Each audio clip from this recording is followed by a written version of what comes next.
All right, and we're back. And, ma'am, what are we talking about today? Laughter. Humor. All right. The importance of humor.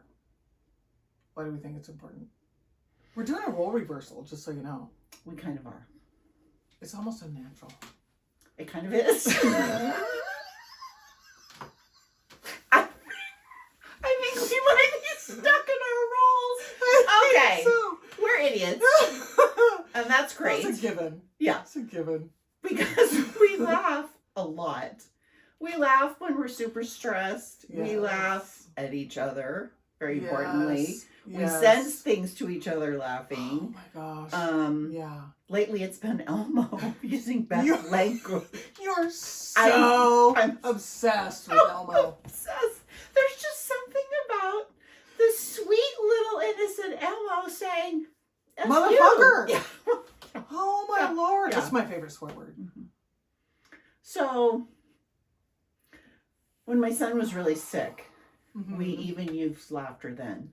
A lot more so after, because sometimes it really wasn't funny, right? But some was. So, for example, because I've been thinking about this lately, about how important laughter is. He'd be in the hospital for a week at a time, and my parents are very supportive. And one would come up in the morning, and then one would come up in the afternoon, and they would take turns, which was absolutely incredibly helpful. Absolutely. And I think it was Dad's to come in the morning, and it kind of got, I don't know if it was one admission in particular, because he had several, but my poor dad, he kind of makes me laugh. Everything bad would happen when Dad came up. So he had a catheter, and there was bleeding, and they ended up being the wrong size. This is a long time ago. This is a long time ago. This is 25 years ago, right. So it's okay. And he's totally fine. And then there'd be another time where, I can't even remember, but I felt afterwards we would laugh about, my dad goes, "Why am I the one?" My mom's like the medical person, knows everything. It's her thing. She probably, if she wasn't pregnant at a very young age to got married, she'd probably be a doctor. Right. You know, that kind of a thing. Right. Whereas my dad's like, anyway, so I think that was very important to a rough time. We weren't really laughing at anyone. We were laughing at the situation. Right. Frankie, you and I laughing at each other.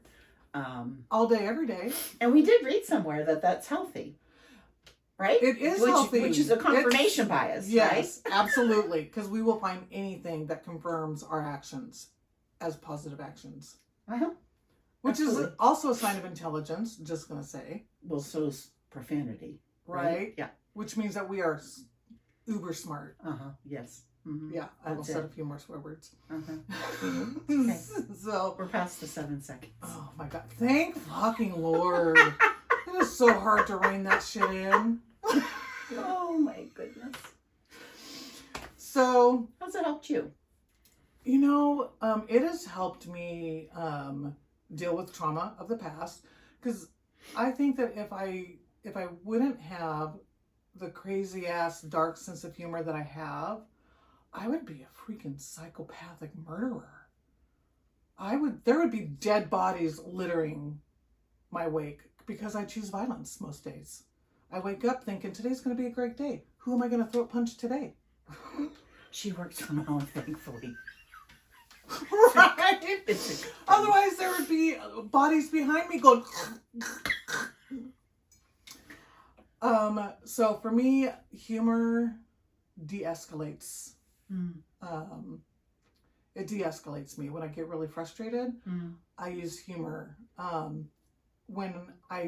When there are people around me that are having a tense discussion, whether it's appropriate or not, I will sometimes crack a joke because I'm feeling uncomfortable. Right. I was going to say that's not always a good thing because I do it too, or a way to connect. Yes. Or lighten the mood, which is not like super emotionally intelligence. Right. But we do recognize that about ourselves. Yeah. Am I going to change my behavior? Fuck no. Yeah. No. More than know your audience. It's very important to know your audience. Right. Right. So for me, laughing it's a defense mechanism. It's a coping skill. But it's also, I don't know, it makes me feel good. Well, it's almost like a release because I'll be watching a show and I, watch Asian shows. Anything that's not English speaking. Pretty much. And I love the humor of the different countries and what they find funny. And you just laughing out loud. It's just this release.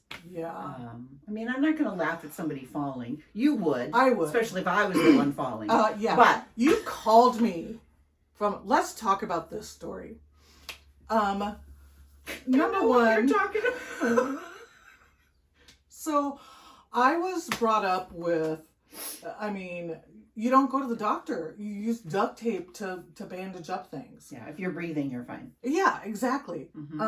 So you called and even then, it could be shallow breaths. Right? As long it's a very as low bar. As long as the lungs are moving. Right. For the most part, you're good. So you called me. And you had fallen. In the street, by the way. And I was jaywalking and fell in front of a car that pretty much just kept going. Thankfully, did not hit me. It was probably going like 20 miles an hour. Right. I was limping after being embarrassed. And I'm still laughing about it. So, I get a phone call. I think I just got done with the gym. So I was in the car, you're calling and you're talking about you're falling and you're trying to get to your car. And me, because I'm it was like, so far, I didn't think I could make it. And it was 4 flights of stairs. And if I wanted to take the elevator, I would have to walk farther to go to the elevator. Right. And what was I expecting when I called you? I think that you were expecting me to come pick your ass up. Now, would I have done that? Silly me. Absolutely. When you said, I think I'm going to call my mom, in my head, I'm like, you're going to call your mommy because you fell and you scraped your knee? No, because my best friend didn't offer to pick me up. I offered to pick you up after you said you were going to call your mom, because then I was just like, okay, so. An obligatory offer. Right. Oh my goodness. It totally was, because I'm like, I can be there in like 30 minutes? You're going to sit on the side of the road for 30 minutes? Oh, if you can hear, that's my dog. Chew it. We could have it. So once you're like, okay, you'll call your mom or whatever. We were on the phone for a while. It took, I don't remember if I laughed at you while we were on the phone, but I'm telling you what. I think you did, but I think you were kind enough to wait. Because I was almost in tears because I was so embarrassed. I could tell. And my leg really hurt and I didn't know how I was going to make it. You sent me a picture afterwards. Oh, was it bad? It was a gnarly scrape. It was a gnarly scrape. That's a lot coming from her. It so is, and I'm just like, okay. Well, that explains why you called. And I got a good laugh out of it. Yeah, I had to send proof. I had to send proof to right, validate. Because otherwise it's an owie. Well, it's a boo-boo. And that's just how we were brought up differently. And that's okay. But I knew you were not the one to call right away in those situations. Now, if I needed to do something else, I did text her one time. This is actually pretty recently. And I'm like, oh, I got to drive to so-and-so to meet someone. Just drop something off and come back. And I don't know if it was a Saturday or Sunday. I don't remember. I think it was a Saturday. And I'm like, you were on the way. I'm like, well, maybe she's bored. Sometimes she's bored. I text her. Didn't give her any information. I just said, hey, are you bored? And your response, do you remember what your response was? Something about, I'm almost done painting. Do you need a body disappeared? I'll be there in 15. It was more like, I'll get a shovel. I was like, I get a shovel, I can be ready in 15. I just That's so Hilarious. true. But realistically, I would have driven here with a shovel. Yeah, you would, but not if I fall. No. Call 911. Call your mommy. Call your mommy. Oh my Lord. So laughter. You Oh can my see gosh. you can see that it's absolutely essential with us. It is. Mm-hmm. Another story time. This is just recently, Uh-oh. like a few weeks ago. Oh. And I think that I'm pretty sure I told you. I might have constipation You're not really issues. gonna. Oh, we're talking about poop. TMI. No such thing. Not in your world. No. I had too much roughage. Doesn't sit well with my stomach. I have a meeting, working from home, have a meeting in like 5 minutes. So I was like, okay, I gotta go to the bathroom. Not a problem. Stood up. I kid you not, I shit my pants. I couldn't, so What are you gonna do? right? Thankfully, you were at home. Oh, no I can't doubt. even imagine. So I am duck walking to the bathroom to clean myself up. I got a meeting. So now I'm all cleaned up and I'm thinking the meeting's starting in 30 seconds. I had the meeting without pants on. I figured You're like really careful with the camera. No.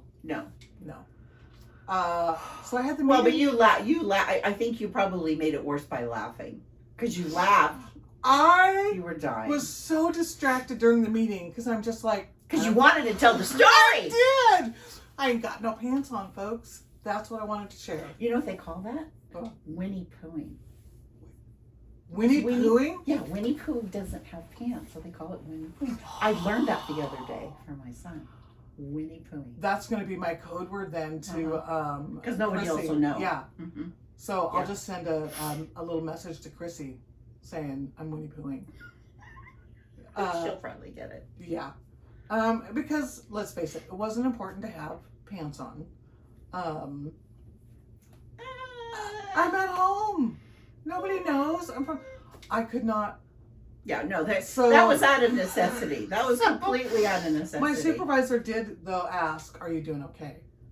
Did you have like a look on your face? I was totally distracted the entire meeting. So distracted. And normally, I'm obviously a talker. Normally, if somebody goes, well, how do people feel about this? I will try to be quiet and let people say their piece. And then I've always got feelings. I always have an opinion. I didn't have an opinion because I was trying not to laugh. So my supervisor messages me. She's like, "Are you doing okay? Are you feeling okay?" I told her the story. I was like, I was feeling great. I just shit my pants and I wasn't wearing pants at the meeting. What did she say? Did she die? She goes, "I've got to share this story with the kids." And I go, "Share away, man. Share away." All right. Well, I think you understand why we find laughter important. It's essential for mental health. Yeah. In my mind. Yeah. As long as, I mean, we do serious stuff too. We do. We do. Is it our favorite? Well, actually, it's just, we do. We have some good, serious conversations. We share super serious things. We talk about the serious things. And then if there's a little bit of a joke in that serious thing, yeah, we're going to bring it up. Yeah. Because and we try and be mindful of the fact to not be dismissive. And right. that, like you said, we're inappropriate to lighten the mood. Right. I think we've probably done that, but yeah. I think sure we try not to. Yeah. We try not to because we don't want to ever devalue each other's feelings about that. So we just have to be careful. Or I never want to be disrespectful to folks because it's a huge pet peeve of mine, and it's just not. Mm-hmm. There's no place for it. Mm-hmm. However, there is a place for a well placed punchline. It's all about the timing. It is. And your audience. Absolutely. Your audience and your timing. Yes. And if you've fallen and you can't get up, don't call Tammy. You can call me. Just know that I'm gonna laugh at you. Mm-hmm. And it's whether not... at the time or later. It's okay. I manned up. I made it to the guard. You did. Mommy did not come and pick Mommy me up. did not get called. And you know why? Because I laughed at you. I'm Uh-huh. gonna take total credit for that. Okay, well, I think that's a great place to On that stop. note, Uh-huh. I Okay. think we're good. All right. All right.